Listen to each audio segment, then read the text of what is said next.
Okay, been a while since I had this on the bench. I know I kind of hinted at a few changes I was going to make during my, what was it, the Project Frustration video. But I took it a step further, and there's going to be quite a few changes, I think, to this, since it's not really committed in any particular direction. So, well, for starters, the whole top section is missing. I did have the whole top rail from a Ravonics on there, but it stood up a little taller than I liked. It worked for kind of what it had going at the time, but I didn't like how the Raven portion stood up higher than the Longshot front gun portion, and I had basically the flat part of the rail, the kind of the flange part, made it up with the taller part here, and so my original thought was to just trim this off, bring the whole rail down a bit, because it just seemed really, I don't know, it was too prominent, I guess. It wasn't an accent, it was, rather large, it stood up a lot taller than I really wanted it to originally. Another thing that crossed my mind, basically, kind of a lot of things happened at once. For one, I have this scope, but inside this Nitron scope, if you know what the inside of a Nitron scope looks like, you'll know it doesn't look like that. This scope has the internals, the optic portion of a Thermal Hunter or a Busby thermal scope. The plan being to, instead of having I was going to put like a tack light or something down here, what I'm going to do is take the sensor unit and fit it into the front there. It'll take a little bit, it's going to be a real snug fit. But yeah, basically, instead of having a barrel of, a barrel of some kind here, it'll just be the little thermal sensor bit. And then this Nitron scope, instead of being a rail mount, is going to be molded into the body, more or less. It'll be kind of a fixed unit that'll stand up just barely above this little raised portion where the voltmeter is going to go. So it'll fit, right about there. And so to continue with that, I was kind of debating on what, I had just cut the rail down and moved this in place of, but at the same time I had considered getting rid of the side rail here and then adding some up here, and I don't know, I just wanted to go in a bit of a different direction. So what I'm going to do is fill in this piece here and remove the rail that I added down here and go with Picatinny, and probably put a little bit maybe right here and fill up this portion here. And then I'm going to make a solid panel the way a lot of people do rapid strikes and stuff like that. Build some screw bosses basically, and then build a solid plate that covers everything and screws into the top.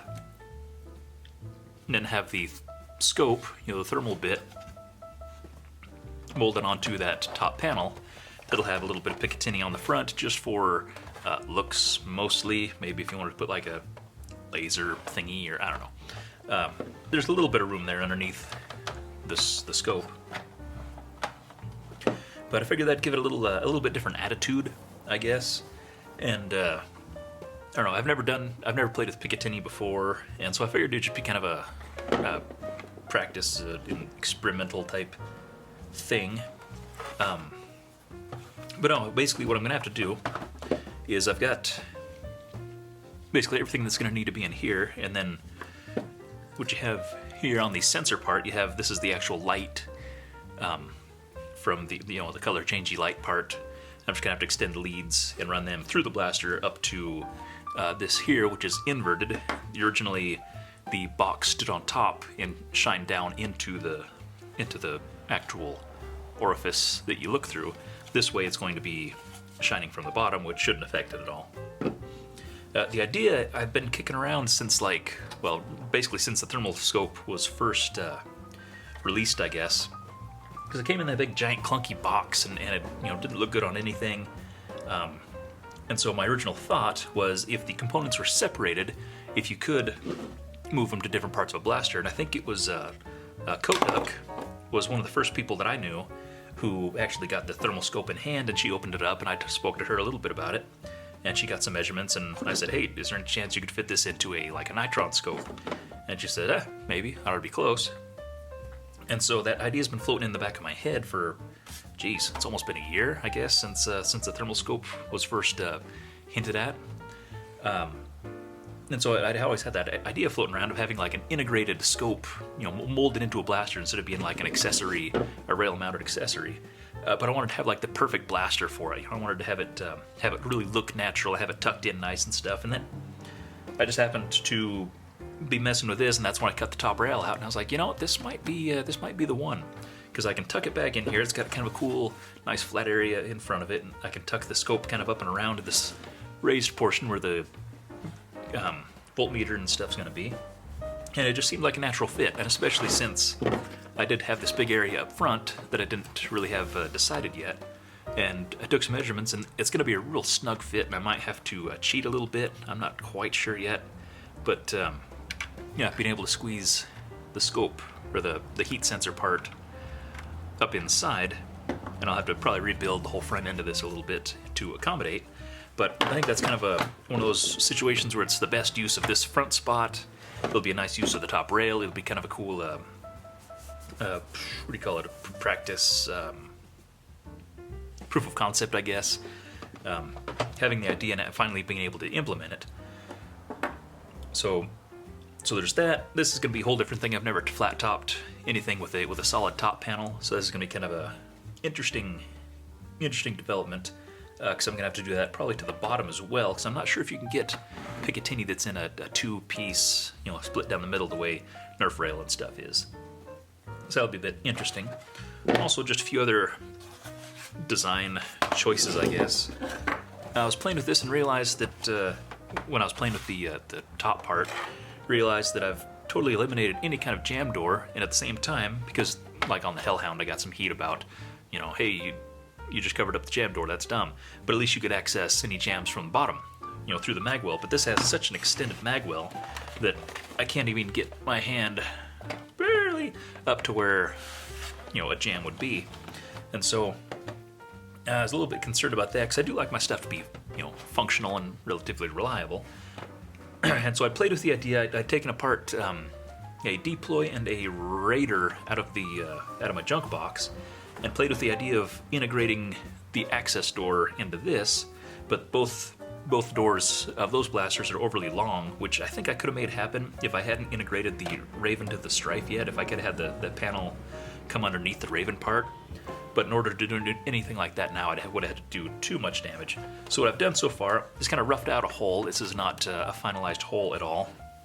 It's just kind of roughed out to get kind of the angles. What I'm planning on doing is following this angle of the Raven, which I've kind of butchered a little bit, and mimic that same angle on the front here, and then have basically the portion between the bottom of the top section of the long shot front gun and this second panel here that I had to add, and make it look somewhat intentional, I guess. Playing with the idea of adding a door to the back side or something, or not totally sure. I might be able to just make the hole and then make, kind of blend it in a little bit and maybe add some material to the back side or something, to where when you put a magazine in, it all kind of like blends together, or there's not a big gap around it and stuff like that. I'm not totally sure. Just kind of kicking the idea around so far. So what else? Oh, kind of kicking around the idea of filling in this area here. Let's flip it over there. This is that retaliator portion, and there is this angle here where it comes in and then up, back, and around. And I liked this part. I liked this part of the angle and the lines on it. But you still have this awkward block, this big square spot here, and and also at the same time you have these body lines here that are cool, but they just die off, and they're really, really bugging me. And so I'm thinking what I'm going to do is take some material and basically pull a line straight across this way, like I've drawn over here, and just have it come straight over this whole area. The hashed marked area will be filled in, or you'll have this this line here, and then this whole hashed section will be raised to match up with everything else. You'll still have kind of a cool, I guess is that the vector or whatever, it has the kind of a little raised portion across there, to kind of a notched out area here or something. I just think it'll clean it up, because you'll still have these body lines here that I may or may not fill. I still kind of like having something there, but at least the lines, these little grooves here, will have a natural termination point instead of just kind of going up here and getting lost. Also, and this has been kind of a tossed up all along, whether or not to have the bottom of the magwell parallel with the rest of the lines of the blaster.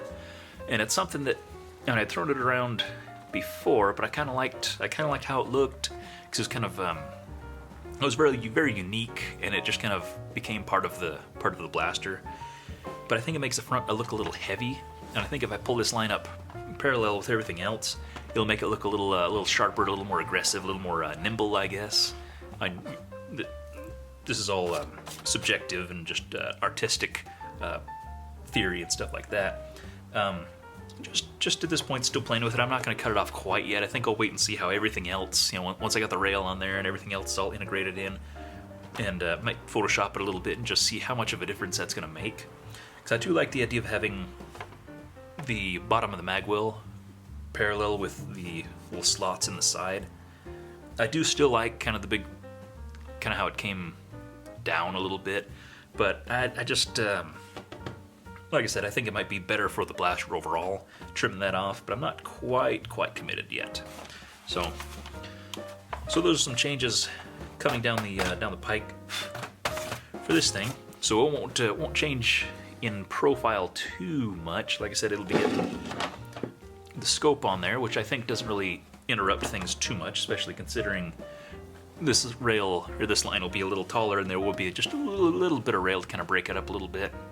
And then if we pick that up, I think it'll give it a lot cleaner line overall. So that's how things are looking at this point, and I guess we'll see how things look once that all comes to fruition.